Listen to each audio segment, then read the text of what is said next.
Yo, what's up mga tropa? Another day, another vlog at another blessings na naman sa ating lahat mga tropa. So sa video pala na to ay mga tropa nga isa sound check pala natin tong si Red na pula, itong aking Raider 150 na 2011 model.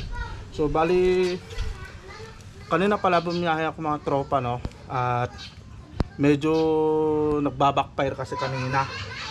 So ngayon lilinisan ko lang muna. Lilinisan ko lang dito sa may, anong tawag dito, sa may tambutso, yung tornilyo doon. So tinatanggal ko na mga tropa, no. So pakita natin ito. So tatanggalin lang natin to at lalagyan lang natin siya ng WD-40 kasi nakita ko kanina, ayan, oh, kumapit na yung dumi.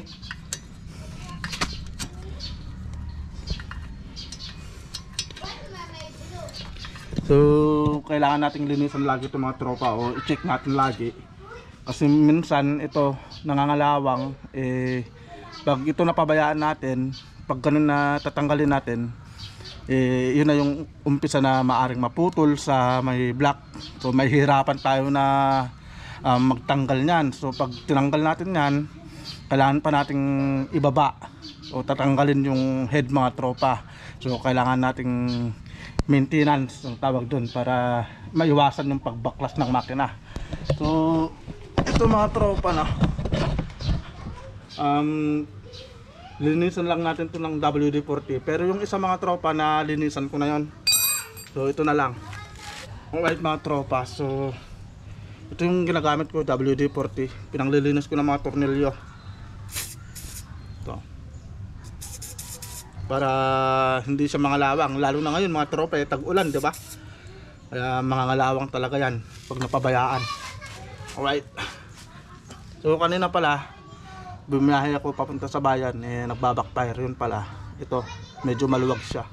Kaya medyo higpitan natin ng konti.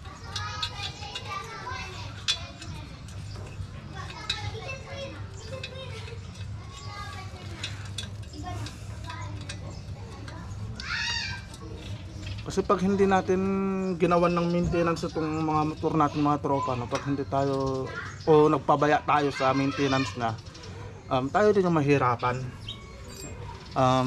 Gagastos din na naman tayo pag ganun, di ba? Cash out na naman.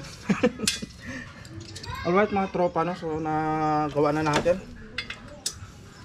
So sa mga nagtatanong pala, ito pala yung original na tunog ng New Breed 2011.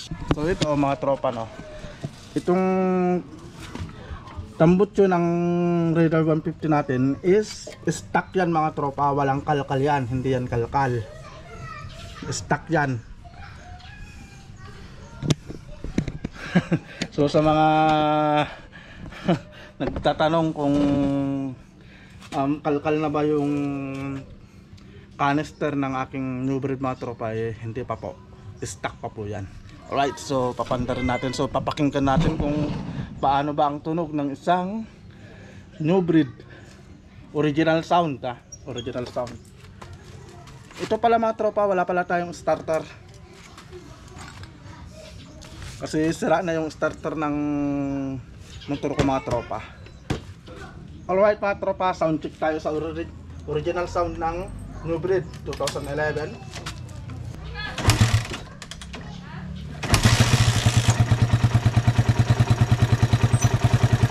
Yan na mga tropa.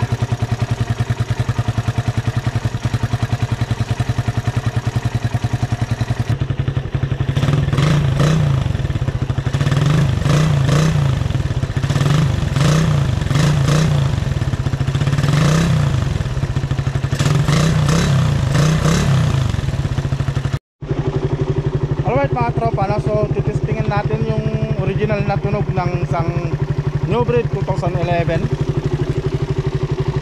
So dito pala tayo sa may daanan dito sa malapit sa amin mga tropa, kasi dito madalang yung dumadaan dito, walang masyadong tao, kaya dito tayo magte-testing mga tropa. So titestingin natin si Red na pula. Pero munting paalala lang mga tropa, no?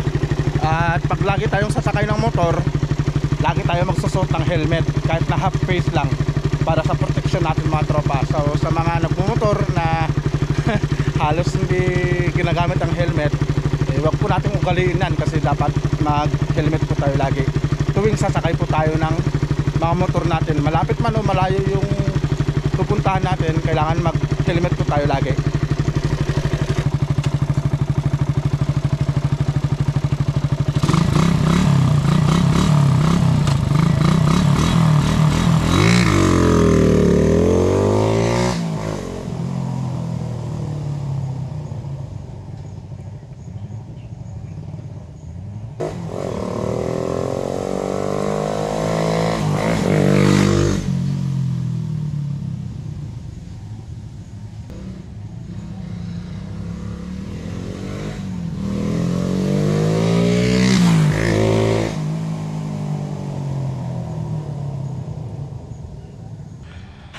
Alright mga tropa, so napakinggan natin yung original na sound ng isang new breed mga tropa, no. So ito mga tropa, no, ulitin ko, hindi pa po kalkal yung ating canister.